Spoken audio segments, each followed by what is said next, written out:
এটা হলো আমাদের হাওড়া জেলার বাগনান থানার অন্তর্গত বাইনান গ্রামের বাইনান ষষ্ঠীতলা।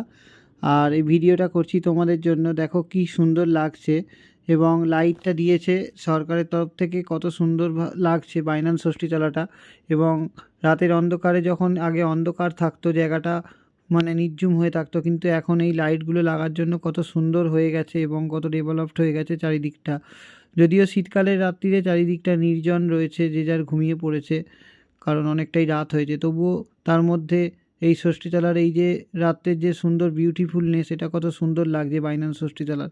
তো আমার তো খুব ভালো লাগে এই বাইনান ষষ্ঠীতলায়। যখন আমি আসি রাত্রিবেলা, যখন রাস্তা দিয়ে হাঁটি, এত সুন্দর লাইট হয়ে গেছে চারিদিকটা, এত ডেভেলপড হয়ে গেছে, যার কারণে দেখতে যেন মনে হয় যেন পুরো দিনের মতো লাগছে লাইটগুলো লাগানোর পর। আমি চাই এরকম প্রত্যেকটা মোড়ে মোড়ে আরও এরকম লাইট লাগানো হোক এবং চারিদিকে ঝলমলে হয়ে উঠুক রাত্রিরের আলোটা।